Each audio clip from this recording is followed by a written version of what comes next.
ಶ್ರೀ ಕ್ಷೇತ್ರ ಯಡೂರಿನ ಶ್ರೀ ಕಾಡದೇವರ ಮಠದ ಶ್ರೀ ಶಾಬ್ರ ಸಿದ್ಧಲಿಂಗ ಶಿವಾಚಾರ್ಯ ವೇದಾಗಮ ಸಂಸ್ಕೃತ ಪಾಠಶಾಲೆಯ ಪರಿಸರದಲ್ಲಿ 12 ದಿನಗಳವರೆಗೆ ನಡೆದುಕೊಂಡು ಬಂದಿರುವ ಸಂಸ್ಕೃತ ಸಂಭಾಷಣೆ ಶಿಬಿರದ ಸಮಾರೋಪ ಸಮಾರಂಭದಲ್ಲಿ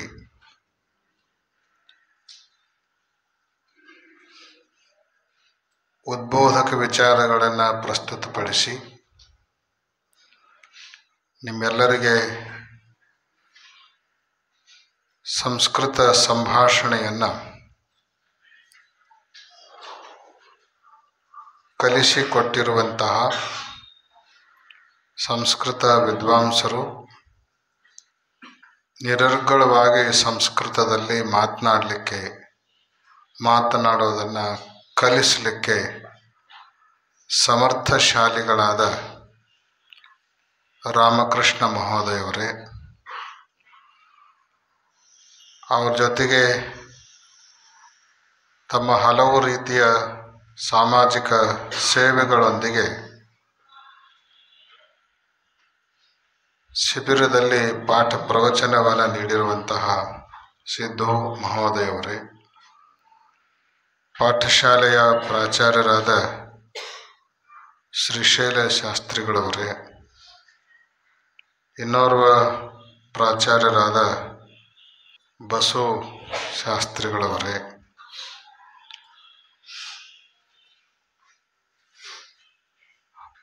ಈ 12 ದಿನಗಳವರೆಗೆ ವಿಶೇಷ ತರಬೇತಿಯನ್ನು ಪಡೆದುಕೊಂಡು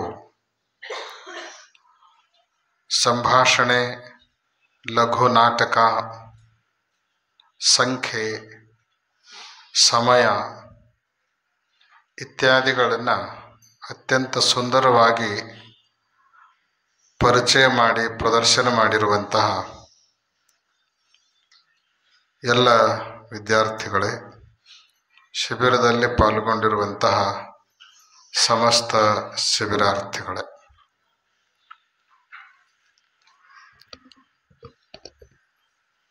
ಹನ್ನೆರಡು ದಿನಗಳವರೆಗೆ ಸಂಸ್ಕೃತ ಮಾತನಾಡುವಂತಹ ತರಬೇತಿಯನ್ನು ನಿಮ್ಮೆಲ್ಲರಿಗೆ ನೀಡಲಾಯಿತು. ಸಂಸ್ಕೃತ ಭಾಷೆ ಬಹಳ ವಿಶಾಲವಾಗಿರುವಂಥ ವಾಂಗ್ಮಯ. ಬಹುತೇಕ ಸಂಸ್ಕೃತ ಭಾಷೆಯಲ್ಲಿರುವಷ್ಟು ವಿಸ್ತೃತವಾದ ಸಾಹಿತ್ಯ, ರಹಸ್ಯವಾದ ಸಾಹಿತ್ಯ, ವಿಶಾಲವಾಗಿರುವಂಥ ವಾಂಗ್ಮಯ ಜಗತ್ತಿನ ಯಾವ ಭಾಷೆಯಲ್ಲೂ ಕೂಡ ನೋಡಲಿಕ್ಕೆ ಸಿಗೋದಿಲ್ಲ. ಆದ್ದರಿಂದ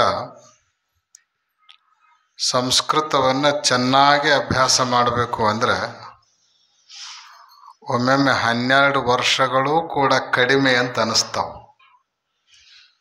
ಅಂಥದ್ದರಲ್ಲಿ 12 ದಿವಸದೊಳಗೆ ಸಂಸ್ಕೃತದ ಕಡೆಗೆ ನಿಮ್ಮನ್ನು ಕರ್ಕೊಂಡು ಹೋಗುವಂಥ ಪ್ರಯತ್ನ ಏನು ನಡೆದಿದೆ ಅದು ಅತ್ಯಂತ ಶ್ಲಾಘನೀಯ ಮತ್ತು ಅಭಿನಂದನೀಯವಾಗಿರುವಂಥದ್ದು.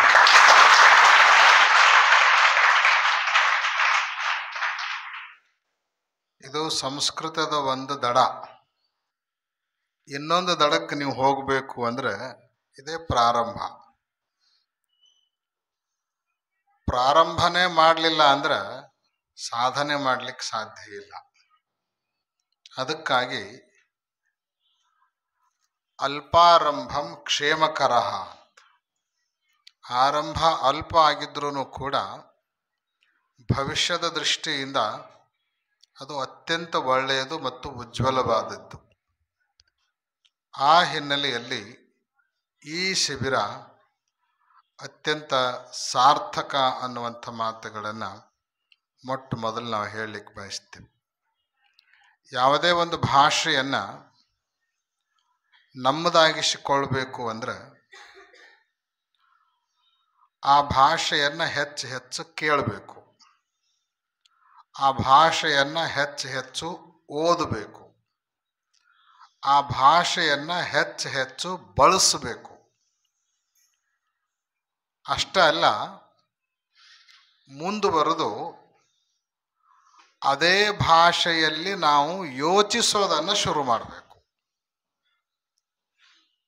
ಕೇವಲ ಕೇಳೋದು, ಕೇವಲ ಓದೋದು, ಕೇವಲ ಬಳಸೋದು ಮಾತ್ರ ಮಾಡಿದರೆ ಭಾಷೆ ನಮ್ಮದಾಗಂಗಿಲ್ಲ. ಆ ಭಾಷೆಯಲ್ಲಿ ನಮ್ಮ ಯೋಚನೆಗಳು ಪ್ರಾರಂಭ ಆಗಬೇಕು. ಯಾರ ಜೊತೆಗೂ ನಾವು ಮಾತಾಡಂಗಿಲ್ಲ, ಯಾರ ಮೂಲಕನೂ ಏನು ಕೇಳ್ತಾ ಇರಂಗಿಲ್ಲ. ಆಗಲೂ ಕೂಡ ನಮ್ಮಲ್ಲಿ ನಮ್ಮ ತಲೆಯಲ್ಲಿ ಏನಾದರೂ ವಿಚಾರಗಳು ತಿರುಗ್ತಾನೆ ಇರ್ತಾವೆ, ಒಂದಿಲ್ಲ ಒಂದು ವಿಚಾರಗಳು. ಆ ವಿಚಾರಗಳು ಕೂಡ ಯಾವಾಗ ಸಂಸ್ಕೃತದಲ್ಲಿ ಬರಕ್ಕೆ ಶುರುವಾಗ್ತಾವೋ ಅವಾಗ ಆ ಭಾಷೆ ಪೂರ್ಣವಾಗಿ ನಮಗೆ ಒಲಿತದೆ. ಯಮೈವ ಯೇಷವೃಣತೆ ತೇನೈವ ಸ ಲಭ್ಯ ಅಂತ ಉಪನಿಷತ್ನೊಳಗೆ ಒಂದು ಮಾತು ಬರ್ತದೆ. ಭಗವತ್ ಕೃಪೆ ಆಗಬಹುದು, ಭಗವತ್ ಶಕ್ತಿ ಆಗಬಹುದು, ಜ್ಞಾನ ಆಗಬಹುದು, ಪರಮಾತ್ಮನ ಕೃಪೆ ಆಗಬಹುದು, ಮೋಕ್ಷ ಆಗಬಹುದು. ನಮ್ಮ ಸಾಧನಾ ಮಾತ್ರದಿಂದ ಅವು ನಮಗೆ ಒಲಿಯೋದಿಲ್ಲ. ಯಾವಾಗ ಅವುಗಳ ಕೃಪೆ ನಮ್ಮ ಮೇಲೆ ಆಗುತ್ತೋ ಆವಾಗ ನಾವು ಅದನ್ನು ಪಡ್ಕೊಳ್ಳಿಕ್ಕೆ ಸಾಧ್ಯ ಅನ್ನುವಂಥ ಮಾತನ್ನು ಉಪನಿಷತ್ತುಗಳು ಬರ್ಕೊಂಡು ಬಂದಿದ್ದಾವೆ. ಹಾಗೆ ಸಂಸ್ಕೃತವನ್ನು ನಮ್ಮದಾಗಿಸಿಕೊಳ್ಬೇಕು ಅಂದ್ರೆ ಸಂಸ್ಕೃತ ನಮಗೆ ಒಲಿಬೇಕು. ಸಂಸ್ಕೃತ ನಮಗೆ ಒಲಿಬೇಕು ಅಂದ್ರೆ ನಾವು ಸಂಸ್ಕೃತದಲ್ಲಿ ಚಿಂತನೆಯನ್ನು ಮಾಡಲಿಕ್ಕೆ ಶುರು ಮಾಡಬೇಕು. ನಮ್ಮ ಚಿಂತನೆಗಳು, ನಮ್ಮ ಆಲೋಚನೆಗಳು, ನಮ್ಮ ವಿಚಾರಗಳು ಕೂಡ ಯಾವಾಗ ಸಂಸ್ಕೃತದಲ್ಲಿ ಬರಕ್ಕೆ ಶುರು ಆಗ್ತಾವೋ ಅವಾಗ ಸಂಸ್ಕೃತದೊಳಗೆ ನಮಗೆ ಗತಿ ಸಿಗಕ್ಕೆ ಶುರುವಾಗ್ಯದ ಅಂತ ತಿಳ್ಕೊಳ್ಬೇಕು. ಅಂದ್ರೆ ನಮ್ಮನ್ನು ನಾವು ಆ ಭಾಷೆಗೆ ಪೂರ್ಣವಾಗಿ ಸಮರ್ಪಿಸಿಕೊಳ್ಬೇಕು. ಸಮರ್ಪಿಸಿಕೊಂಡಾಗಲೇ ಅದು ನಮ್ಮದಾಗ್ತದೆ, ಅದರ ಸಾಕ್ಷಾತ್ಕಾರ ನಮಗುಂಟಾಗ್ತದೆ. ಅದಕ್ಕಾಗಿ ಇದು ಶಿಬಿರ ಮೊದಲನೇ ಹೆಜ್ಜೆ, ದಿಟ್ಟ ಹೆಜ್ಜೆ, ಸಾರ್ಥಕ ಹೆಜ್ಜೆ ಅಂತ ಹೇಳಿ ನಾವು ಈ ಸಂದರ್ಭದಲ್ಲಿ ಹೇಳಲಿಕ್ಕೆ ಬಯಸ್ತೀವಿ. ಸಂಸ್ಕೃತ ಜಗತ್ತಿನ ಶ್ರೇಷ್ಠವಾಗಿರುವಂಥ ಭಾಷೆ. ನಾಡಿನ ಎಲ್ಲ ವಿದ್ವಾಂಸರು ಕುಳಿತುಕೊಂಡು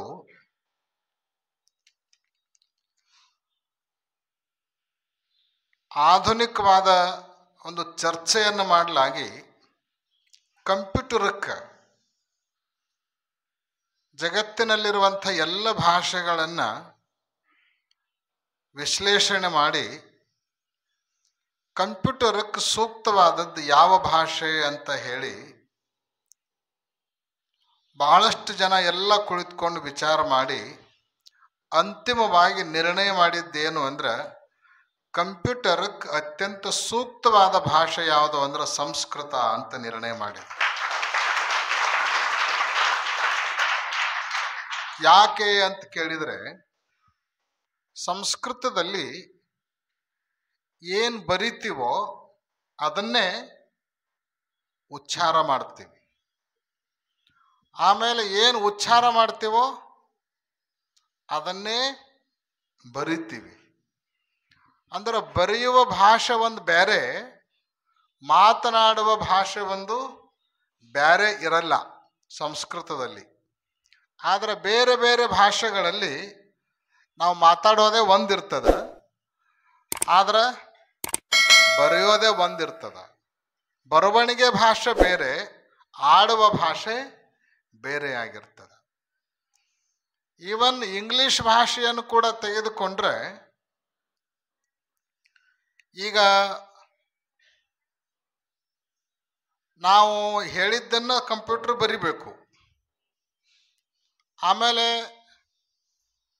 ನಾವೇನು ಬರಿತೀವೋ ಕಂಪ್ಯೂಟರ್ ಅದನ್ನು ಓದಬೇಕು. ಇಂಥ ಸಂದರ್ಭದಲ್ಲಿ ಅನೇಕ ಅಕ್ಷರಗಳು ಇಂಗ್ಲೀಷ್ನೊಳಗೆ ಸೈಲೆಂಟ್ ಆಗ್ತಾವೆ. ಈಗ ನಾವು ಅಂತೀವಿ, ನಾವು NOW ನೋ, KNOW ಪ್ರೊನೌನ್ಸಿಯೇಷನ್ ಒಂದೇ. ನೀವು ಕಂಪ್ಯೂಟರ್ಕ್ಕೆ ನಾವು ಅಂತ ಹೇಳಿದ್ರಂದ್ರೆ ಏನು ಬರಿಬೇಕದು? ಅದಕ್ಕೆ ಗೊಂದಲ. NOW ಬರಿಬೇಕು, ಏನು KNOW ಬರಿಬೇಕು. ಅವಾಗ ಮತ್ತೆ ನಾವು ಕರೆಕ್ಷನ್ ಮಾಡಬೇಕು. ಆದ್ರೆ ಸಂಸ್ಕೃತದೊಳಗೆ ಇಂಥ ಯಾವ ಗೊಂದಲಗಳು ಇಲ್ಲ. ಶಬ್ದ ಸಂಪತ್ತು ಹೇರಳವಾಗ್ಯದ. ಯಾವ ಅಕ್ಷರನೂ ಸೈಲೆಂಟ್ ಆಗಂಗಿಲ್ಲ. ಏನು ಅಂತೀವೋ ಅದೇ ಉಚ್ಚಾರ, ಅದನ್ನೇ ಬರಿತೀವಿ. ಏನು ಬರೆದಿರ್ತೀವೋ ಅದನ್ನೇ ಓದ್ತೀವಿ. ಇಂಗ್ಲೀಷ್ನೊಳಗೆ ಸೈಲೆಂಟ್ ಆಗಿರೋ ಸಾಕಷ್ಟು ಶಬ್ದಗಳದಾವೆ. ಆಮೇಲೆ ಒಂದನ್ನು ಒಂದು ರೀತಿ ಉಚ್ಚಾರ ಮಾಡ್ತೀವಿ, ಇನ್ನೊಂದನ್ನು ಇನ್ನೊಂದು ರೀತಿ ಉಚ್ಚಾರ ಮಾಡ್ತೀವಿ. ನಾವು BUT ಬಟ್ ಅಂತೀವಿ, PUT ಅಲ್ಲಿ ಪಟ್ ಅನ್ನಂಗಿಲ್ಲ. ಅಂದ್ರೆ ಬರವಣಿಗೆ ಒಂದು ರೀತಿ, ಆಮೇಲೆ ಉಚ್ಚಾರ ಇನ್ನೊಂದು ರೀತಿ. ಇಂಥ ಅನೇಕ ಗೊಂದಲಗಳನ್ನು ಬೇರೆ ಬೇರೆ ಭಾಷೆಗಳಲ್ಲಿ ನಾವು ನೋಡ್ತೀವಿ. ಆದರೆ ಸಂಸ್ಕೃತದಲ್ಲಿ ಈ ತೆರನಾಗಿರುವಂತಹ ಗೊಂದಲಗಳಿಗೆ ಅವಕಾಶ ಇಲ್ಲದೇ ಇರುವಂತಹ, ಕಂಪ್ಯೂಟರ್ಕ್ಕೆ 100% ಶೂಟ್ ಆಗುವಂತಹ ಭಾಷೆ ಅಂದರೆ ಅದು ಸಂಸ್ಕೃತ. ಆದರೆ ಅದನ್ನು ಎಲ್ಲರೂ ತಿಳಿದುಕೊಳ್ಳಿಕ್ಕೆ ಸಾಧ್ಯ ಇಲ್ಲ ಅಂತ ತಿಳ್ಕೊಂಡು ಅನಿವಾರ್ಯವಾಗಿ ಇವತ್ತು ಇಂಗ್ಲಿಷ್ ಮೂಲಕ ಸಂಸ್ಕೃತವನ್ನು, ಕಂಪ್ಯೂಟರನ್ನು ಪರಿಚಯ ಮಾಡಿಕೊಳ್ಳುವಂಥ ವ್ಯವಸ್ಥೆ ಹೆಚ್ಚು ಪ್ರಚಲಿತವಾಗಿರುವಂಥದ್ದು. ಇನ್ನು ಸಂಸ್ಕೃತ ಯಾವಾಗಲೂ ಯಾರು ಅದನ್ನು ಬರೆದಿರ್ತಾರೋ ಅವರ ವ್ಯಕ್ತಿತ್ವವನ್ನು ಕೂಡ ಅದು ಪರಿಚಯ ಮಾಡಿಕೊಡ್ತದೆ. ಬರೆದಿರುವಂತಹ ಆ ಶಬ್ದಗಳನ್ನು ಗಮನಿಸಿಯೇ ಇದನ್ನು ಇವರೇ ಬರೆದಾರ ಅಂತ ತಿಳ್ಕೊಂಡು ನಿಖರವಾಗಿ ನಾವು ಹೇಳ್ಬೋದು. ಅಂತಹ ಅನೇಕ ಉದಾಹರಣೆಗಳು ನಾವು ಕೂಲಂಕಷವಾಗಿ ಚರ್ಚೆ ಮಾಡಿದರೆ ನಮಗೆ ದೊರೀತಾವೆ. ನಿಮಗೆ ಉದಾಹರಣೆಗಾಗಿ ಹೇಳೋದಾದರೆ, ರಾಮಾಯಣದ ಪ್ರಸಂಗ.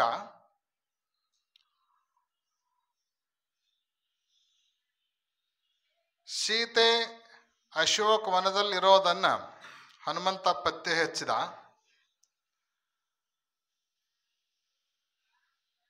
ಸೇತುವೆ ನಿರ್ಮಾಣ ಆಗಿ ವಾನರ ಸೈನ್ಯ ಸಮೇತ ರಾಮ ಲಂಕೆಯನ್ನು ಪ್ರವೇಶ ಮಾಡಿದ. ಇನ್ನೇನು ರಾಮ ರಾವಣರ ಯುದ್ಧ ಪ್ರಾರಂಭ ಆಗಬೇಕು. ರಾಮ ರಾವಣರ ಯುದ್ಧವನ್ನು ಪ್ರಾರಂಭಿಸೋದಕ್ಕಿಂತ ಪೂರ್ವದಲ್ಲಿ ನಮ್ಮಲ್ಲಿ ಒಂದು ವಿಶಿಷ್ಟವಾಗಿರುವಂತಹ ವ್ಯವಸ್ಥೆ ಇದೆ. ಅದೇನು ಅಂದರೆ, ಯಾವುದೇ ಒಂದು ಕಾರ್ಯವನ್ನು ಪ್ರಾರಂಭ ಮಾಡುವಾಗ ತಮ್ಮ ಆರಾಧ್ಯ ದೈವವನ್ನು ಪೂಜೆ ಮಾಡಿ ಅವನ ಕೃಪೆಯನ್ನು ಬೇಡ್ಕೊಂಡು ಪ್ರಾರಂಭ ಮಾಡುವಂಥ ವ್ಯವಸ್ಥೆ. ಎಷ್ಟು ವಿಶೇಷ ನೋಡ್ರಿ. ಒಳ್ಳೆ ಕೆಲಸ ಅಲ್ಲ. ಇವತ್ತು ನಾವು ಯುದ್ಧವನ್ನು ಮಾಡೋ ಕಾಲಕ್ಕೂ ಕೂಡ ಪೂಜೆಯ ಮೂಲಕನೇ ಯುದ್ಧವನ್ನು ಪ್ರಾರಂಭ ಮಾಡೋದು. ಜಗಳ ಮಾಡೋದು ಕೂಡ ಪೂಜೆ ಮಾಡಿ ಜಗಳ ಮಾಡೋದು. ಈ ವಿಶಿಷ್ಟವಾದ ಸಂಸ್ಕೃತಿ ಜಗತ್ತಿನ ಯಾವ ದೇಶದಲ್ಲೂ ನೋಡ್ಲಿಕ್ಕೆ ಸಿಗಂಗಿಲ್ಲ. ಅದು ಸಿಗೋದು ಎಲ್ಲೇ ಅಂದ್ರೆ ಕೇವಲ ಭಾರತ ದೇಶದಲ್ಲಿ. ಕೆಲಸ ಯಾವುದೇ ಇರಲಿ, ಆದ್ರೆ ಅದನ್ನ ಪೂಜೆಯ ಮೂಲಕನೇ ಪ್ರಾರಂಭ ಮಾಡೋದು. ಶ್ರೀರಾಮಚಂದ್ರನು ಶಿವನ ಆರಾಧಕ, ರಾವಣನು ಶಿವನ ಆರಾಧಕನೇ. ರಾಮೇಶ್ವರದೊಳಗ ಶಿವನ ಉಸುಕಿನ ಲಿಂಗವನ್ನು ಮಾಡಿ ರಾಮ ಪೂಜೆ ಮಾಡೇನೆ ಲಂಕೆಗೆ ಹೋಗುವಂತಹದ್ದನ್ನು ಪ್ರಾರಂಭ ಮಾಡಿರುವಂತಹದ್ದು. ಇನ್ನು ಯುದ್ಧ ಪ್ರಾರಂಭ ಮಾಡುವಾಗ ಇಬ್ರು ಕೂಡ ಶಿವ ಪೂಜೆಯನ್ನು ಮಾಡ್ತಾರ, ಶಿವನ ಆರಾಧನೆಯನ್ನು ಮಾಡ್ತಾರ. ಶಿವನ ಪೂಜೆ ಮಾಡೋ ಕಾಲಕ್ಕೆ ಇಬ್ರು ಕೂಡ ಸ್ತುತಿಯನ್ನ ಹೇಳ್ತಾರ. ಯಾರು ಯಾವ ಸ್ತುತಿ ಹೇಳ್ಯಾರ ಅನ್ನೋದು ನಿಮಗೆ ನಾವು ಹೇಳಂಗಿಲ್ಲ, ಆದ್ರೆ ನೀವೇ ಹೇಳ್ತೀರಿ ಯಾವುದು ಯಾರ ಸ್ತುತಿ ಅನ್ನೋದು. ಒಬ್ರು ಒಂದು ಸ್ತುತಿ ಮಾಡ್ತಾರ. ಆ ಸ್ತುತಿ ಏನದ ಅಂತ ಕೇಳಿ ರುದ್ರಾಷ್ಟಕ ಅಂತ ನಿಮಗೆಲ್ಲ ಗೊತ್ತಿರಬೇಕು. ರಾಮಚರಿತ ಮಾನಸದಲ್ಲಿ ತುಳಸಿದಾಸರು ಆ ರುದ್ರಾಷ್ಟಕವನ್ನು ಉಪಯೋಗಿಸಿ ರಾಮ ಶಿವಸ್ತುತಿಯನ್ನು ಮಾಡಿದ ಅನ್ನುವಂಥದ್ದನ್ನು ಬರೀತಾರೆ. ನಮಾಮೀಶ ಮೀಶಾನ ನಿರ್ವಾಣ ರೂಪಂ ವಿಭುಂ ವ್ಯಾಪಕಂ ಬ್ರಹ್ಮ ವೇದ ಸ್ವರೂಪಂ ನಿಜಂ ನಿರ್ಗುಣಂ ನಿರ್ವಿಕಲ್ಪಂ ನಿರೀಹಂ ಚಿದಾಕಾಶ ಮಾಕಾಶ ವಾಸಂ ಭಜೇಹಂ. ಈ ಸ್ತುತಿಯಿಂದ ಒಬ್ರು ಶಿವನ ಆರಾಧನೆಯನ್ನು ಮಾಡ್ತಾರ. ಆಮೇಲೆ ಇನ್ನೊಬ್ರು ಅವರು ಒಂದು ಸ್ತುತಿ ಮಾಡ್ತಾರೆ. ಅವ್ರ ಸ್ತುತಿ ಏನು ಅಂದ್ರೆ ಜಟಾ ಕಟಾಹ ಸಂಭ್ರಮ ಭ್ರಮನ್ಯ ಲಿಂಪ ನಿರ್ಜರಿ ವಿಲೋಲ ವೀಚಿ ವಲ್ಲರಿ ವಿರಾಜಮಾನ ಮೂರ್ಧನೆ ಧಗದ್ ಲಲಾಟ ಪಟ್ಟ ಪಾವಕೆ ಕಿಶೋರ ಚಂದ್ರಶೇಖರೆ ರತಿ ಪ್ರತಿಕ್ಷಣಂ ಮಮ. ಯಾರು ಬರೋ ಸ್ತುತಿ ಇದು? ಇನ್ನೊಂದು ನಿಮಗೆ ಗೊತ್ತಿತ್ತನ್ನಿದು ಯಾರು ಬರೋದಂತ ಅನ್ನೋದು? ಬಹಳ ಜನರಿಗೆ ಗೊತ್ತಿಲ್ಲ. ಆದರೂ ಕೂಡ ಅಲ್ಲಿ ಬಳಕೆಯಾಗಿರುವಂತಹ ಶಬ್ದಗಳನ್ನು, ಶಬ್ದದ ಶೈಲಿಯನ್ನು ನೋಡಿದಾಗ ಇದು ರಾಮಂದು, ಇದು ರಾವಣಂದೇ ಅಂತ ನಿಖರವಾಗಿ ಯಾರಾದರೂ ಹೇಳ್ಬಹುದು. ನಮಾಮಿ ಶಮೀಶಾನ ನಿರ್ವಾಣ ರೂಪಂ ವಿಭುಂ ವ್ಯಾಪಕಂ ಬ್ರಹ್ಮವೇದ ಸ್ವರೂಪಂ ನಿಜಂ ನಿರ್ಗುಣಂ ನಿರ್ವಿಕಲ್ಪಂ ನಿರೀಹಂ. ರಾಮಂದ ಇದು. ರಾಮಾಯಣ ಮಹಾಭಾರತದ ಬಗ್ಗೆ ಅಲ್ಪ ಸ್ವಲ್ಪ ಗೊತ್ತಿದ್ದವನಿಗೆ ಇದನ್ನು ಕೇಳಿದ್ರು ಕೂಡ ಇದನ್ನೇ ರಾಮ ಬರದಾನಂತ ಹೇಳ್ತಾರೆ. ಧಗದ್ ಪಟ್ಟ ಪಾವಕೆ ಇದನ್ನ ಯಾರು ಬರೋದು? ರಾವಣನ ಬರದಾನಂತ ಹೇಳ್ತಾರೆ.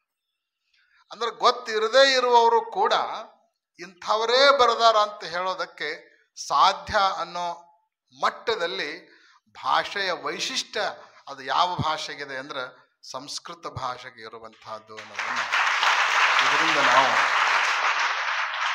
ಗಮನಿಸಬಹುದು. ಇಂತಹ ಶ್ರೇಷ್ಠವಾದ ಭಾಷೆ. ಇನ್ನೊಂದು ಪ್ರಸಂಗ, ದಂಡಿ ಹೆಸರು ನೀವೆಲ್ಲ ಕೇಳಿರ್ಬೇಕು. ದಶಕುಮಾರ ಚರಿತ್ರೆ ಅಂತ ಒಂದು ಗ್ರಂಥ, ಒಂದು 10 ರಾಜಕುಮಾರರ ಕಥೆಯನ್ನು ಅವನು ಬರೀತಾನೆ.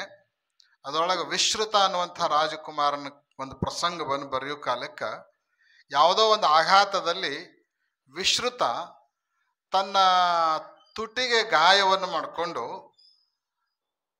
ತೊಂದರೆಯನ್ನು ಅನುಭವಿಸ್ತಾ ಇರ್ತಾನೆ. ಆ ಸಂದರ್ಭದಲ್ಲಿ ಆ ವಿಶ್ರುತನ ಜೊತೆಗೆ ಒಂದು ಸಂವಾದವನ್ನು ದಂಡಿ ತನ್ನ ಗ್ರಂಥದಲ್ಲಿ ಬರೆದಿದ್ದಾನೆ. ಸಾಮಾನ್ಯವಾಗಿ ನಾವು ಬಳಸುವಂಥ ಅಕ್ಷರಗಳಲ್ಲಿ ತುಟಿಗಳನ್ನು ಬಳಸಿ ಉಪಯೋಗಿಸುವಂತಹ ಅಕ್ಷರಗಳು ಪವರ್ಗ ಅಂತ ಕರೆಸಿಕೊಳ್ತಾವೆ. ಓಷ್ಠ್ಯ ಅಂತ ಅವಕ್ಕೆ ನಾವು ಕರಿತೀವಿ, ಓಷ್ಠ್ಯಾಕ್ಷರಗಳು ಅಂತ. ಯಾವ್ಯಾವವು? ಪ ಫ ಬ ಭ ಮ. ಇವಕ್ಕೆ ಓಷ್ಠ್ಯಾಕ್ಷರಗಳು ಅಂತ ಕರೀತಾರೆ. ಎರಡೂ ತುಟಿಗಳನ್ನು ಜೋಡಿಸಲಾರ್ದನ ಈ ಅಕ್ಷರಗಳನ್ನು ಉಚ್ಚಾರ ಮಾಡ್ಲಿಕ್ಕೆ ಸಾಧ್ಯ ಇಲ್ಲ. ಪ ಫ ಬ ಭ ಮ ಅನ್ಬೇಕಾಗಿತ್ತು ಅಂದ್ರೆ ಎರಡೂ ತುಟಿಗಳನ್ನು ಕೂಡಿಸಿದಾಗ, ಬಳಸಿದಾಗಲೇ ನಾವು ಅನ್ಬೋದು. ಆದರೆ ದಂಡಿ ದಶಕುಮಾರ ಚರಿತ್ರೆಯೊಳಗ ವಿಶ್ರುತ ರಾಜಕುಮಾರನ ಸಂವಾದವನ್ನು ಬರೆಯೋ ಕಾಲಕ್ಕೆ ಅವನ ತುಟಿಗೆ ಗಾಯ ಆಗ್ಯದ. ತುಟಿಗೆ ಗಾಯ ಆದಾಗ ತುಟಿಯನ್ನು ಬಳಸಲಿಕ್ಕೆ ಬರಂಗಿಲ್ಲ. ಅಂಥದ್ರಲ್ಲಿ ಅವನ ಸಂವಾದವನ್ನು ಹೆಂಗೆ ಬಳಸ್ಯಾರ ಅಂತ ಕೇಳಿದ್ರೆ ಆ ಕವಿ ಎಷ್ಟು ಮುಂದಾಲೋಚನೆಯನ್ನು ಇಟ್ಕೊಂಡು ಆ ಕಾವ್ಯವನ್ನು ಬರೆದಿದ್ದಾನೆ ಅಂದ್ರೆ, ಗಾಯವಾದ ಆ ರಾಜಕುಮಾರ ಸಂವಾದ ಮಾಡೋ ಕಾಲಕ್ಕೆ ಎಲ್ಲಿಯೂ ಕೂಡ ಪ ಪ ಬ ಭ ಮ ಈ ಅಕ್ಷರಗಳನ್ನು ಬಳಸಲಾರದೆ ಸಂವಾದವನ್ನು ಬರೆದನ. ಯಾಕೆ ಅಂದ್ರೆ ಮುಂದೊಂದು ಕಾಲಕ್ಕೆ ಯಾರಾದರೂ ಅಲ್ಲ, ನೀವು ರಾಜಕುಮಾರನಿಗೆ ತುಟಿಗೆ ಗಾಯ ಆಗ್ಯದ ಅಂತ ಹೇಳ್ತೀರಿ, ಅವನ ಸಂವಾದದೊಳಗೆ ಈ ಅಕ್ಷರಗಳನ್ನು ಉಪಯೋಗ ಮಾಡ್ತಾ ಬಳಸಿ ನೀವು ಸಂವಾದವನ್ನು ರಚನೆ ಮಾಡಿದ್ದೀರಿ, ಆ ಅಕ್ಷರಗಳನ್ನು ತುಟಿ ಗಾಯ ಆದ ಮನುಷ್ಯ ಹೆಂಗೆ ಬಳಸಿದ ಅಂತ ಯಾರೂ ಮುಂದೆ ಪ್ರಶ್ನೆ ಕೇಳಬಾರ್ದು ಅಂತ ಮೊದಲೇ ಆ ಓಷ್ಠ್ಯಾಕ್ಷರಗಳನ್ನು ಬಳಸಲಾರ್ದನೆ ಆ ಸಂವಾದವನ್ನು ರಚನೆ ಮಾಡಿರುವಂತಹ ಇಂತಹ ಹಲವಾರು ಜೀವಂತಿಕೆಗಳನ್ನು ಹೊಂದಿರುವಂಥ ಭಾಷೆ ಅದು ಸಂಸ್ಕೃತ ಭಾಷೆ. ಇವತ್ತು ಇಂಥ ಸಂಸ್ಕೃತ ಭಾಷೆ ನಾವೆಲ್ಲ ಬಳಸಲಾರ್ದಕ್ಕ ಅದು ಜನಭಾಷೆಯಿಂದ ದೂರ ಉಳಿಲಿಕ್ಕತ್ತದಷ್ಟ. ನಾವು ಅದನ್ನು ಚೆನ್ನಾಗಿ ಬಳಸ್ತೀವಿ ಅಂದ್ರೆ, ಉಪಯೋಗ ಮಾಡಿದೀವಿ ಅಂದ್ರೆ, ಓದಲಿಕ್ಕೆ, ಬರೀಲಿಕ್ಕೆ, ಮಾತನಾಡಲಿಕ್ಕೆ, ನಮ್ಮ ವಿದ್ವತ್ತನ್ನು ಪ್ರದರ್ಶನ ಮಾಡಲಿಕ್ಕೆ ಕೂಡ ಅದನ್ನು ನಾವು ಉಪಯೋಗ ಮಾಡ್ಕೊಂಡಿವಿ ಅಂದ್ರೆ ಖಂಡಿತವಾಗಲೂ ಕೂಡ ಈ ಭಾಷೆಯಿಂದ ಎಲ್ಲವನ್ನ ನಾವು ಪಡೆದುಕೊಳ್ಳಬಹುದು, ಎಲ್ಲವನ್ನ ನಾವು ಸಂಪಾದನೆ ಮಾಡಿಕೊಳ್ಳಬಹುದು. ಹಿಂದೊಂದು ಕಾಲಕ್ಕೆ ಇದು ಜನಭಾಷೆನೇ ಇತ್ತು, ಆಡು ಭಾಷೆನೇ ಇತ್ತು. ಈ ಭಾಷೆನೇ ಮುಂದೆ ಪರಿವರ್ತನೆ ಆಕೋತ ಇದರಿಂದ ಅನೇಕ ಭಾಷೆಗಳು ಸೃಷ್ಟಿ ಆಕೋತ ಹೋದು. ಆದ್ರೆ ಒಂದು ಕಾಲಕ್ಕೆ ಇದನ್ನೇ ಎಲ್ಲರೂ ಬಳಸ್ತಾ ಇದ್ರು, ಹೆಚ್ಚಿನ ಪ್ರಮಾಣದಲ್ಲಿ ಇದನ್ನೇ ಬಳಸ್ತಾ ಇದ್ರು. ಭೋಜರಾಜನ ಕಾಲದ ಒಂದು ಘಟನೆಯನ್ನು ನಿಮ್ಗೆ ಹೇಳಬೇಕು ಅಂದ್ರೆ, ಒಬ್ಬ ಕಟ್ಟಿಗೆ ಕಡಿಯುವಂತಹ ಮನುಷ್ಯ ಕಾಡಿಗೆ ಹೋಗಿ ಕಟ್ಟಿಗೆಗಳನ್ನು ಸಂಗ್ರಹ ಮಾಡಿ ಆ ಕಟ್ಟಿಗೆಗಳ ಗಂಟನ್ನು ತಲೆ ಮೇಲೆ ಇಟ್ಕೊಂಡು ಬರ್ತಿದ್ದ. ಭೋಜ ಮಹಾರಾಜ ಜನರ ಸ್ಥಿತಿಗತಿಗಳನ್ನು ನೋಡಬೇಕು ಅಂತ ಹೇಳಿ ಸ್ವತಃ ವಿದ್ವಾಂಸ ಅವನು, ಕಾಳಿದಾಸ ಮುಂತಾದ ಅನೇಕ ವಿದ್ವಾಂಸರನ್ನು ತನ್ನ ಆಸ್ಥಾನದಲ್ಲಿ ಇರಿಸಿಕೊಂಡು ಕಾವ್ಯಶಾಸ್ತ್ರ ವಿನೋದೇನ ಕಾಲೋಗಚ್ಚತಿ ಧೀಮತಾಂ ಅನ್ನೋ ರೀತಿಯಲ್ಲಿ ವಿದ್ವಾಂಸರಿಗೆ ಆಶ್ರಯವನ್ನು ಕೊಟ್ಟಿರುವಂಥ ರಾಜ ಪ್ರಜೆಗಳ ಸ್ಥಿತಿಗತಿಯನ್ನು ನೋಡಬೇಕು ಅಂತ ಹೇಳಿ ಪಟ್ಟದ ಕುದುರೆಯನ್ನು ಏರ್ಕೊಂಡು ಬರ್ತಿರ್ತಾನೆ. ಊರು ಸಮೀಪ ಕಾಡಿನಿಂದ ಬರುವಂಥ ದಾರಿಗೆ ಆ ಕಟ್ಟಿಗೆ ಕಡಿಯೋ ಮನುಷ್ಯ ಕಟ್ಟಿಗೆ ಹೊರೆಯನ್ನು ಹೊತ್ಕೊಂಡು ಬರ್ತಾ ಇರೋದನ್ನು ನೋಡಿ ಕುದುರೆ ನಿಲ್ಲಿಸ್ತಾನೆ. ಕುದುರೆ ನಿಲ್ಲಿಸಿ ಕೆಳಗಿಳಿದು, ಅವನಿಗೆ ವಯಸ್ಸಾಗಿರ್ತದೆ, ಸ್ವಲ್ಪ ಸೊರಗಿರ್ತಾನೆ, ಕಟ್ಟಿಗೆ ಹೊರೆಯರೆ ದೊಡ್ಡದಿರ್ತದೆ. ಅದನ್ನು ನೋಡಿ ಭೋಜರಾಜನಿಗೆ ಸ್ವಲ್ಪ ಕನಿಕರ ಬಂದು ಸಂಸ್ಕೃತದೊಳಗೆ ಅವನು ಕೇಳ್ತಾನ, ಕಿಂ ಭಾರಂ ಬಾಧತಿ ಅಂತ ಕೇಳ್ತಾನ. ಕಿಂ ಭಾರಂ ಬಾಧತಿ ಅಂದ್ರೆ ಈ ಕಟ್ಟಿಗೆ ಹೊರೆ, ಇದರ ಭಾರ ನಿನಗೆ ನೋವು ಉಂಟು ಮಾಡ್ತದೇನಪ್ಪ ಅಂತ ಕೇಳ್ತಾನ ಅವ ರಾಜ. ಆದರೆ ಆ ಕಟ್ಟಿಗೆಯನ್ನು ಹೊರುವಂತಹ ಮನುಷ್ಯನೂ ಕೂಡ ಸಂಸ್ಕೃತವನ್ನು ಬಲ್ಲವನಾಗಿದ್ದ, ವಿದ್ವಾಂಸನಾಗಿದ್ದ. ಆ ಬಾಧತಿ ಅನ್ನೋ ಶಬ್ದವನ್ನು ಕೇಳಿ ಅವ ಆಶ್ಚರ್ಯಚಕಿತನಾಗಿ ಹೇಳುವ ಮಾತೇನು ಅಂತ ಕೇಳಿದ್ರೆ, ಭಾರಂನ ಬಾಧತೆ ರಾಜನ್ ಯಥಾ ಬಾಧತಿ ಬಾಧತೆ ಅಂತ ಹೇಳ್ತಾನ. ಸಂಸ್ಕೃತದಲ್ಲಿ ನಿಮಗೆಲ್ಲ ಗೊತ್ತಿರಬೇಕು, ಪರಸ್ಮೈ ಪದ ಮತ್ತು ಆತ್ಮನೇಯ ಪದ ಅಂತ ಹೇಳಿ ಎರಡು ಪ್ರಯೋಗಗಳು. ಕೆಲವು ಧಾತುಗಳು ಕೇವಲ ಪರಸ್ಮೈ ಪದದೊಳಗೆ ನಡೀತಾವ, ಇನ್ನು ಕೆಲವು ಧಾತುಗಳು ಕೇವಲ ಆತ್ಮನೇಯ ಪದದೊಳಗೆ ನಡೀತಾವ, ಇನ್ನು ಕೆಲವು ಧಾತುಗಳು ಉಭಯ ಪದಿಯಾಗಿ ನಡೀತಾವೆ. ಆದರೆ ಯಾವ ಕೇವಲ ಪರಸ್ಮೈ ಪದಿ ಧಾತುಗಳು ಇರ್ತಾವೋ ಅವನ್ನ ಪರಸ್ಮೈ ಪದದಲ್ಲೇನೆ ಬಳಸಬೇಕು, ಆತ್ಮನೇಯ ಪದದ ಧಾತುಗಳನ್ನು ಆತ್ಮನೇಯ ಪದದಲ್ಲೇನೆ ಬಳಸಬೇಕು. ಅವನ್ನ ಇದರಲ್ಲಿ ಬಳಸುವಂತಿಲ್ಲ, ಇವುಗಳನ್ನು ಅದರಲ್ಲಿ ಬಳಸುವಂತಿಲ್ಲ. ಆದರೆ ಬಾಧ ಅನ್ನೋ ಧಾತು ಅದು ಆತ್ಮನೇಯ ಪದದ ಧಾತು. ಅದು ನಡೆಯುವ ರೂಪ ಹೆಂಗ ಅಂದ್ರೆ ಬಾಧತೆ, ಬಾಧೇತೆ, ಬಾಧಂತೆ ಅಂತ ನಡೀತದ ಅದು. ಆದರೆ ಪರಸ್ಮಯ ಪದದಲ್ಲಿ ಇತ್ತು ಅಂದ್ರೆ ಅವಾಗ ಅದು ಬಾಧತಿ, ಬಾಧತಃ, ಬಾಧಂತಿ ಅಂತ ನಡೀತಿತ್ತು. ಆದರೆ ಧಾತು ಇರೋದು ಆತ್ಮನೇಯ ಪದದ್ದು. ಆದ್ರೆ ಭೋಜರಾಜ ಅದನ್ನ ಪರಸ್ಮಯ ಪದದೊಳಗೆ ಪ್ರಯೋಗ ಮಾಡಿ ಕಿಂ ಭಾರಂ ಬಾಧತಿ ಅಂತ ಕೇಳಿರ್ತಾನೆ. ಅವ ಅನ್ಬೇಕಾಗಿದ್ದೇನು, ಬಾಧತೆ ಅನ್ಬೇಕಾಗಿತ್ತು, ಆದ್ರೆ ತಪ್ಪಿ ಬಾಧತಿ ಅಂತ ಕೇಳ್ತಾನ.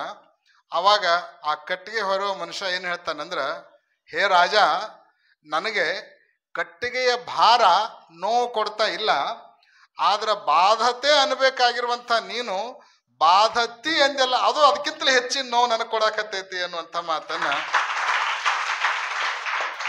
ರಾಜನಿಗೆ ಒಬ್ಬ ಕಟ್ಟಿಗೆ ಕಡಿಯುವ ಮನುಷ್ಯ ಹೇಳ್ತಾನೆ. ಅಂದ್ರೆ ಸಂಸ್ಕೃತ ಅವಾಗ ಎಷ್ಟು ಜನಜನಿತವಾಗಿತ್ತು ಅನ್ನೋದನ್ನ ಇದರಿಂದ ನಾವು ಊಹಿಸಲಿಕ್ಕೆ ಸಾಧ್ಯ ಇದೆ.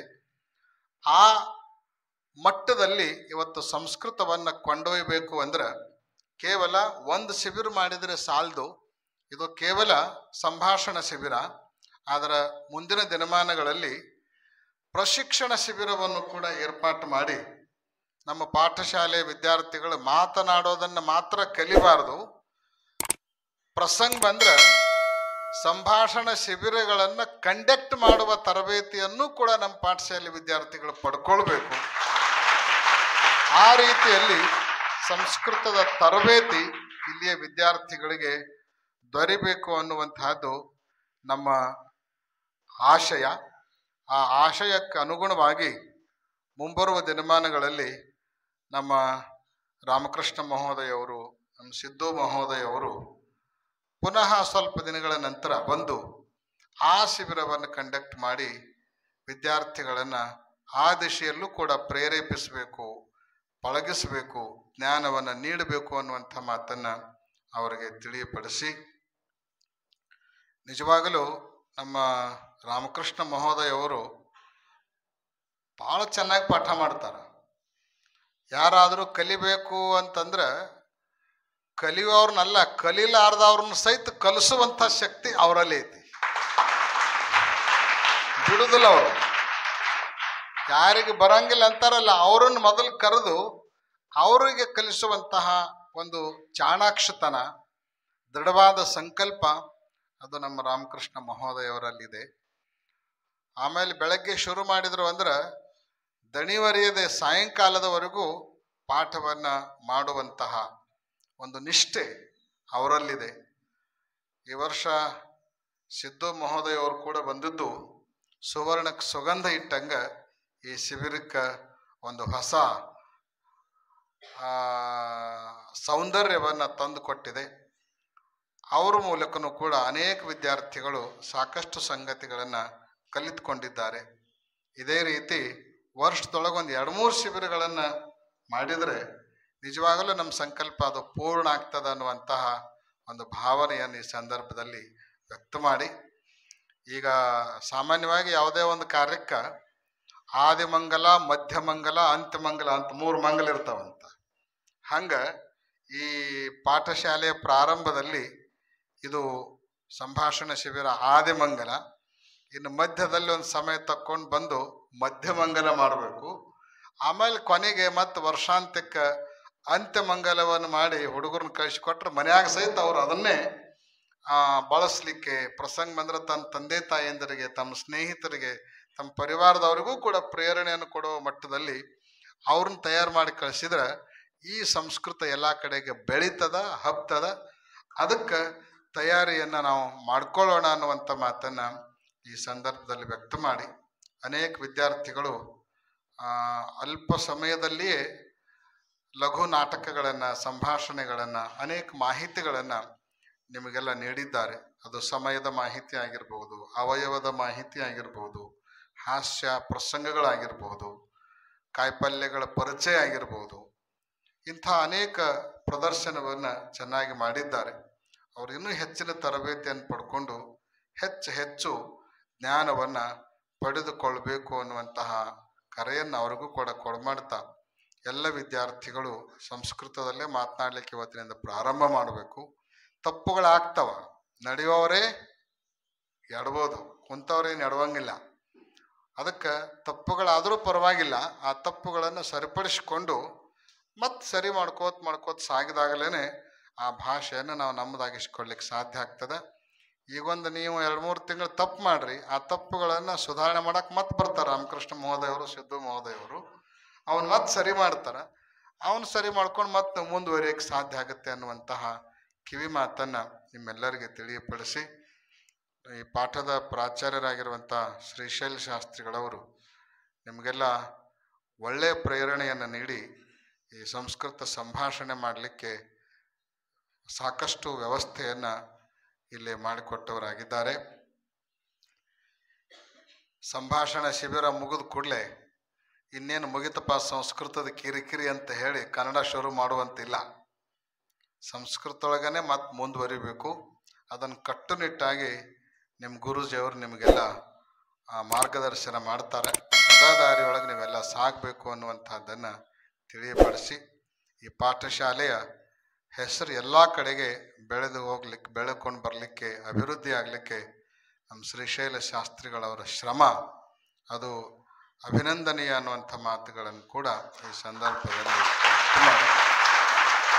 ಪಾಲ್ಗೊಂಡಿರೋ ಎಲ್ಲ ವಿದ್ಯಾರ್ಥಿಗಳಿಗೂ ಕೂಡ ಸನ್ಮಂಗಲವನ್ನು ಹಾರೈಸಿ ಆಶೀರ್ವಚನವನ್ನು ಪೂರ್ಣಗೊಳಿಸ್ತಾ ಇದ್ದೇವೆ. ಓಂ ಶಾಂತಿ ಶಾಂತಿ ಶಾಂತಿ.